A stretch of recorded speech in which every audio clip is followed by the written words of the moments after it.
आज दयानंद कन्या विद्यालय का 74वां गणतंत्र दिवस बड़े ही सफलतापूर्वक मनाया गया।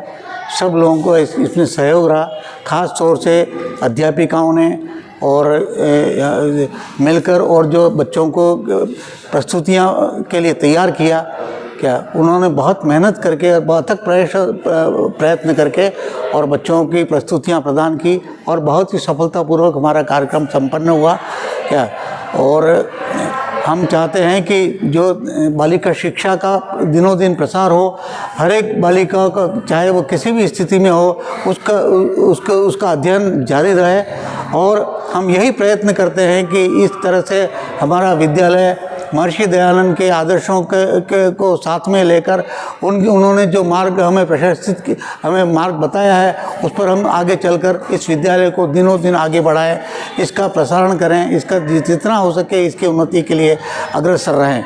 और सबसे बड़ी बात यह कि ये कन्या विद्यालय है, एक्सक्लूसिव मतलब एकमात्र कन्या विद्यालय है जहाँ पर नर्सरी से लेकर 8वीं तक बच्चों का अध्ययन किया जाता है। और ज़्यादातर जो बच्चे हैं वो आर्थिक रूप से कमज़ोर बच्चों का अध्ययन है। ख़ास तौर से जो बच्चियाँ फीस नहीं दे पाती है, हमारे विद्यालय में करीब 30-40% बच्चियाँ फीस दे पाती है और शेष बच्चियाँ जो है वो दानदाताओं के सहयोग से और उनके आर्थिक सहयोग से उनका अध्ययन चलता है। और जो अध्यापिकाएं हैं उनको भी न्यूनतम वेतन पर रखा हुआ है। वो एक तरह से मानदेय दिया जाता है, तनख्वाह कोई नाम की कोई चीज़ नहीं है। और इतने समर्पित भाव से वो बच्चों का अध्ययन कराती है कि ये हमारे लिए बहुत बड़ी बात है। और हमारा यही प्रयास रहता है कि ये विद्यालय दिनों दिन आगे प्रगति करता रहे। और हम सब दानदाताओं को इसीलिए प्रेरित करते हैं कि ये बालिका शिक्षा है। सरकार भी चाहती है कि भाई बालिका शिक्षा का प्रसार हो हर तरह से, लेकिन हमें कोई सरकारी कोई वो सहयोग नहीं मिलता है। हम अपने सहयोग से ही, अपने सबके दानदाताओं के सहयोग से ये विद्यालय चल रहा है। और बस यही चाहते हैं कि इस विद्यालय का दिनों दिन प्रगति हो, आगे इसका प्रसारण हो। धन्यवाद। बस की हार्दिक शुभकामना सभी को। मैं दयानंद कन्या विद्यालय में प्रधानाध्यापिका पद पर कार्यरत हूँ और आर्य समाज द्वारा यह विद्यालय संचालित है। इसमें आध्यात्मिक के साथ साथ छात्राओं को स्वावलंबी बनाने का गुण भी हम सिखाते हैं। बहुत सारी छात्रा जो पढ़ाई से वंचित है और गरीब परिवार की जो छात्राएं हैं जो अध्ययन नहीं कर पाती अपनी शुल्क की वजह से, तो उन छात्राओं को हमारा यही प्रयास रहता है कि उन छात्राओं को हम लाएं और यहाँ अध्ययन कराएं। बाकी तो सब पढ़ लेती है, अगर पैसे वाली है तो वो वैसे ही पढ़ लेगी।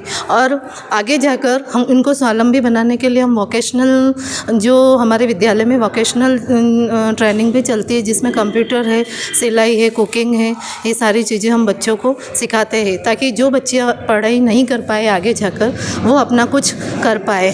मैं अंत में गणतंत्र दिवस की बहुत बहुत बधाई देना चाहती हूँ। और आज जो हमारी छात्राओं ने बड़े उत्साह के साथ इनमें कार्यक्रम में भाग लिया और आपके समक्ष बहुत सारे जो नृत्य थे वो अपनी भावनाओं के रूप में पेश किए। बहुत बहुत धन्यवाद। यही प्रयत्न रहता है कि हम जो बालिकाओं को शिक्षित करें और नारी शिक्षा की ओर हम अग्रसर हो, क्योंकि आजकल हम जानते ही हैं कि बेटियों को कितनी प्रताड़ित किया जाता है और कितना दुख दिया जाता है, वो चाहे दहेज के नाम से हो या शिक्षा के नाम से हो, किसी भी नाम से। तो हम ये चाहते हैं कि नारी हम बताते ही है कि एक बेटी पढ़ती है और 2 घर तरता है हमेशा, क्योंकि वो ससुराल में जाकर भी अपने परिवार को अच्छी शिक्षा देती है। तो हम हमारा यही प्रयत्न रहता है कि नारी शिक्षा को बढ़ाया जाए। जैसे कि हमारे जो महर्षि दयानंद सरस्वती थे, उनका भी यही नारा था कि बेटियों को पढ़ाया जाए।